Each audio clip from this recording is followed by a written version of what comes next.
θέλω να σε ρωτήσω τι κάνεις, με τι ασχολείσαι. Τι κάνει η Σοφία? Βασικά κάνω ό,τι μπορώ. Κάνω ό,τι μπορώ για να βοηθήσω τους ανθρώπους, κυρίως τους γονείς και τα μικρά παιδιά. Παιδαγωγική, συμβουλευτική γονέων, θεραπεία δουλεύους οικογένειας, δύσκολα κομμάτια και πολύ το ψυχικό κόστος του θεραπευτή για να το κάνει όλο αυτό εν έτη 24. Δεν φαντάζεσαι πώς είναι. Είναι όντως αρκετά δύσκολο το ψυχικό κόστος. Δεν σε φοβάμαι, αντέχεις. Το αισθάνομαι και αυτό κοντά τώρα που σε γνωρίζω. Λες, Πραγματικά είναι τυχερός στη ζωή και στην θεραπευτική σχέση. γιατί το πιστεύεις αυτό? Γιατί το νιώθω. Ενεργειακός θεραπευτής δεν είναι. Μα αυτό θέλω να ακούσω. Πώς το νιώθεις αυτό? Όχι, αυτό δεν ξέρω. Είναι μια πληροφορία που μου λέει. Δηλαδή, εγώ ως σύμβουλος γονέων, που είμαι κοντά σου τώρα, μπορείς να καταλάβεις την ενέργεια αν όντως εγώ ως θεραπευτής κάνω, αν αξίζω, αν μπορώ να είμαι σε αυτό το επάγγελμα, σε αυτό το χώρο. Θα εργόσουν δηλαδή με την οικογένειά σου, με το παιδί σου, αν είχες μία δυσκολία και ήθελες έτσι λίγο να ρίξω φως στο κομμάτι της οικογένειας. Φανταστείς, δεν έχω παιδιά, δεν έχω οικογένεια και πάλι θα ερχόμουν. Σαν να είχα. Δηλαδή, τόσο πολύ νιώθω ότι είσαι μέσα σε αυτό. Εγώ παρακολουθώντας λοιπόν οικογένειες και γονείς, βλέπω ότι υπάρχει πολύ έντονη πλέον υπερπροστασία του γονέα προς το παιδί. Από τη δική σου τη μεριά, που συναναστρέφεσαι με ενήλικες, που είτε είναι γονείς είτε δεν είναι. Βλέπεις, ή μάλλον να εστιάσω πιο σωστά στο ότι είναι γονείς. Βλέπεις ότι υπάρχουν γονείς όπως τους χαρακτηρίζεις, δεν είναι σωστό, αλλά ας το πούμε έτσι για να συνεννοηθούμε, ότι αυτή η υπερπροστασία μπορεί να είναι ερπετική από μια μαμά. Ναι, μπορεί να είναι. Η προστασία από μόνη τη είναι το ιδανικό. Είναι η ιδανική κατάσταση. Είναι η ιδανική συνθήκη. Το παιδί πρέπει να έχει προστασία. Η υπερπροστασία αφαιρεί το δικαίωμα στο παιδί να είναι ελεύθερο, να έχει την ελεύθερη βούληση στο όνομα τη υπερπροστασία. Οπότε, ο ερπετικός γονιός, τώρα να πούμε ότι μπορεί να είναι ο ναρκισσιστικός γονιός. Σωστά. Ο οποίος δεν παίρνει θεραπεία κιόλας, έτσι. Πολύ δύσκολο. Ένας νάρκισσος γονέας. Δεν μπορεί να πάρει θεραπεία γιατί δεν αναγνωρίζει ποτέ το πρόβλημα. Δεν μπορεί να θεραπεύσει κάτι που δεν μπορεί να αναγνωρίσει. Έτσι. Οπότε, στο όνομα της υπερπροστασίας, της υπεραγάπης, της μαμάς που δεν αντέχει να μην έχει κοντά το παιδί της, στο όνομα της βαθιάς συναισθηματικής ελληνικής οικογένειας, ο ερπετικός γονιός μπορεί να διαχειρίζεται και να τρώει το παιδί χωρίς φόβο και χωρίς πάγος. Να βάλω εδώ μία παιδαγωγική και ψυχολογική πινελιά. Δηλαδή, παρατηρώ ότι όταν ένα ζευγάρι δεν είναι καλά μεταξύ τους και σε αυτή την οικογένεια υπάρχουν παιδιά ή ένα ή δύο παιδιά όσα εν πάση περιπτώσει είναι, όταν υπάρχει γιος στην οικογένεια και η μητέρα δεν έχει καλή σύνδεση με τον σύζυγο, η μητέρα πέφτει πάνω στο αγόρι, στο γιο και προσπαθεί μέσω του γιου να νιώσει όλα αυτά τα συναισθήματα τα οποία δεν νιώθουν με τον άντρα της. Και εκεί έρχεται πιο έντονα υπερπροστασία, αλλά εκεί υπάρχει και το ειδipόδιο. Αρχίζει και ξεκυκλώνει και το ειδipόδιο. Βλέπεις εσύ τέτοια φαινόμενα? Δηλαδή, συνεχώς. Ναι. Συνεχώς. Τι χαρακτηριστικά έχει αυτό από τη δική σου τη μεριά, δηλαδή πώς το βλέπεις? Γίνεται μεταβίβαση και η μητέρα αντικαθιστά το σύντροφο με το γιο. Όλο αυτό έχει μέσα μια σκοτεινιά που παραπέμπει σε μια υποδόρια σεξουαλικότητα. Ισχύει αυτό. Που μπερδεύει το γιο.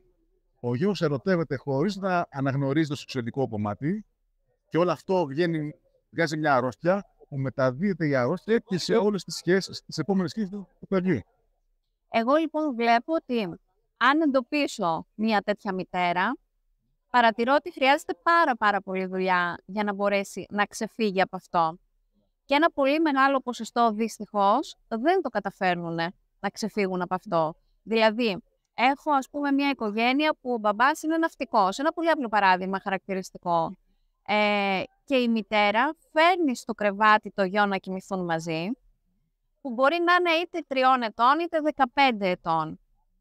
Και ενώ θεραπευτικά όταν δουλεύουμε λέμε πρέπει να φύγει το παιδί από το κρεβάτι, πρέπει να δημιουργηθεί ο δικός του χώρος, να είναι στο δωμάτιό του, στο κρεβάτι του, και βλέπεις ότι η μητέρα δυσκολεύεται πάρα πολύ να αποδεχτεί, νιώθει ότι σαν να της παίρνεις ένα κομμάτι της.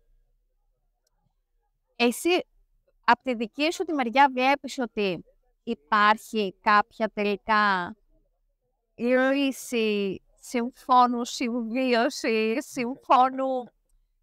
Βλέπεις ότι, ας πούμε, παιδί μου να πει Σοφία, ναι, υπάρχει σωτηρία, εγώ έτσι όπως το βλέπω. Γιατί εγώ βλέπω δυσκολία, δυσλειτουργία σίγουρα, αλλά βλέπω και δυσκολία. Πολύ μεγάλη δυσκολία. Η λύση βρίσκεται στο παρελθόν της μητέρας, στην παιδική ή εφηβική της ηλικία, σε σχέση με το φροντιστή, τον πατέρα της. Εάν εγώ τι κάνω, δεν δίνω την τελική λύση, δηλαδή πρέπει να απομακρυνθείς με το παιδί σου, το παιδί σου πρέπει να έχει το δικό του χώρο κτλ. Κατευθείαν πηγαίνω πίσω, χωρίς να συνδέω το τώρα με το πριν.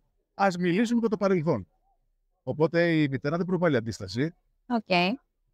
Και αυτό διευκολύνει τα πράγματα. Όταν διαχειριστεί το παρελθόν και καταλάβει τη σκοτεινή σεξουαλικότητα που έχει μέσα της, που έχει πράξει από τον παπά, αμέσως καταλαβαίνει και τη σκοτεινή σεξουαλικότητα που προβάλλει στο παιδί της. Οπότε η λύση είναι να παρακάμψει εγώ πώς το κάνω, παρακάμπτω το τώρα και πηγαίνουμε στη λύση του προβλήματος. Στην παιδική ηλικία. Ωραία. Βλέπουμε ότι από την καραντίνα και μετά τα πράγματα στις ανθρώπινες σχέσεις και γενικά στον άνθρωπο έχουν αγριέψει πάρα πολύ. Θεωρώ ότι ο άνθρωπος ο οποίος μέσα στην καραντίνα είχε δουλέψει με τον εαυτό του, τα πήγε καλά. Αυτοί που δεν είχαν δουλέψει με τον εαυτό τους, δυσκολεύτηκαν πάρα πολύ σε πάρα πολλά πράγματα. Βλέπω λοιπόν ότι ο κόσμος έχει αγριέψει, δεν έχει υπομονή, δεν έχει επίσης αυτή την ανεμελιά, φορτώνει πάρα πολύ το πρόγραμμά του, υπάρχει όλα να γίνονται γρήγορα, όλα να τα δουλεύουμε στο γρήγορο. Νομίζω ότι δεν έχουμε μάθει να πηγαίνουμε αργά και να απολαμβάνουμε τις στιγμές. Πιστεύεις ότι θα επανέλθουμε ποτέ στις εποχές του 90, στις ανθρώπινες σχέσεις που μπορεί να είχαν τα τραύματά τους, αλλά υπήρχε μία ανεμελιά, δηλαδή υπήρχε μία χαλαρότητα, Τώρα εδώ είναι λίγο τα πράγματα, πώς το βλέπεις εσύ. Εσύ τώρα μεταξύ μας που δεν μας ακούει και κανένας, τι πιστεύεις ότι χρειάζεται για να αλλάξουμε? Χρειάζεται αφαίρεση.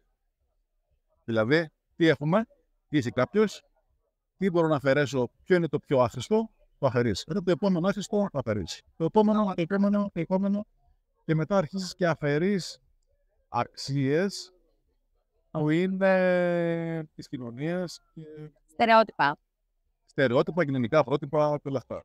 Μέχρι να ψάξεις να βρεις ποιος είσαι πραγματικά. Όταν είσαι ποιος είσαι πραγματικά, θα πρέπει να θεραπεύσεις αυτό που έχεις διαιτήσει. Και εκεί, εντάξει, απλοποιείς εκεί και τη ζωή σου όταν φτάνεις σε αυτό το σημείο. Αφαίρεση ή τυπλοποίηση. Οπότε, αυτό που είσαι είναι η σχέση με τους γονείς σου. Άρα γυρίζουμε πάλι στη θεραπεία της οικογένειας για να βρεις ποιος πραγματικά είσαι. Όσο περισσότερο έχεις δουλέψει την αφαίρεση και την απλοποίηση, τόσο πιο εύκολα πας στο στόχο της... Ισχύει, ναι. Εμένα η σκέψη μου, ξέρεις ποια είναι και το μοιράζομαι πάρα πολύ συχνά αυτό, ότι για να μπορέσεις τελικά σήμερα να κάνεις οικογένεια και να φέρεις παιδιά στον κόσμο, πρέπει πρώτα να έχεις αγαπήσει τον εαυτό σου. Αν δεν έχεις αγαπήσει τον εαυτό σου, δεν μπορείς να προχωρήσεις παρακάτω.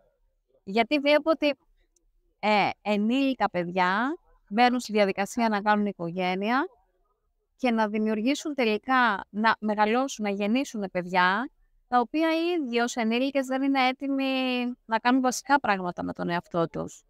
Το πολύ συχνά είναι παιδιά γεννούν παιδιά. Ισχύει. Ανεξαρτήτου ηλικία. Ναι, ισχύει. 30 χρόνων, 40 χρόνων, 50 χρόνων παιδιά. Και ξέρεις ποιο είναι το συγκλονιστικό εδώ, ότι υπάρχουν πάρα πολλοί γονείς που αντιμετωπίζουν σοβαρό θέμα με την υπομονή. Και όταν μπαίνεις λοιπόν θεραπευτικά και λες ότι ξέρεις, καταλαβαίνω ότι το 3χρονο, το 5χρονο, το 10χρονο σε φτάνει στο σημείο που ξεφεύγεις από το όριο, δεν μπορείς. Αλλά πρέπει να δουλέψεις το κομμάτι της αυτορύθμισης, να καλλιεργήσεις την υπομονή σου. Και Βασίλη, είναι συγκλονιστικό γιατί τους είναι άγνωστα το τι σημαίνει να καλλιεργώ υπομονή. Να καλλιεργήσω τη σιωπή μου, να ξέρω ποιες μάχες χρειάζεται να δώσω. Νομίζω ότι έχουμε πάρα πολύ δρόμο ακόμα στη συμβουλευτική γονέων τουλάχιστον. Να μπορείς να δίνεις την πληροφορία στο γονέα και να του λες, ξέρεις, βλέπω τη δυσκολία σου, βλέπω ότι εδώ ζορίζεσαι, πάμε να μάθουμε να καλλιεργούμε την υπομονή. Βλέπεις όμως ότι αντίστοιχο αυτό υπάρχει γενικά και στους ανθρώπους. Δεν έχουν υπομονή άνθρωποι. Που είπες, είναι όλοι στα καμί. Ειδικά μετά την COVID εποχή, όλοι είναι στα χαμηλή. Σε όλο αυτό που είπες, εμένα ακουγόταν στα αυτή μου μια λέξη. Trigger. Trigger. Θα πρέπει να ψάξει να βρει ούτε γονιός ο κάθε άνθρωπος τι του κάνει trigger. Δηλαδή, το παιδάκι το 3χρονο τι του ξυπνάει. Συνήθως, αν μιλάμε για γονείς, τους ξυπνάει την έλλειψη σεβασμού και την έλλειψη αγάπης. Επειδή συμπεριφέρεται έτσι με διαφορετικό τρόπο από ό,τι του λέω, δεν με. Δεν με σέβεται. Μα το είπε η Μανούλα. Τι είπε ο Παπερούλης. Δεν πρέπει να ακούς. Όχι, δεν πρέπει να ακούς γιατί είναι παιδί. Ναι. Και ξεχνάμε ότι μεγαλώνουμε παιδιά. Απαιτούμε από τα παιδιά να συμπεριφερθούν ως ενήλικες, ενώ εμείς δεν μπορούμε ήδη να διαχειριστούμε τα συναισθήματά μας. Και εδώ υπάρχει μια διαστρέβλωση στην ψυχολογία. Απαιτώ δηλαδή από το παιδί να αυτορυθμίζει το συναίσθημά του, να μην φωνάζει, να μην θυμώνει. Αλλά εγώ ως άνθρωπος, ως γονέας, δεν μπορώ ο ίδιος να αυτορυθμίσω το συναίσθημά μου και να μην φωνάζω. Και λειτουργεί απόλυτα η μήνυση. Ό,τι βλέπει το παιδί το κάνει. Όλα λάθος. Όλα λάθος.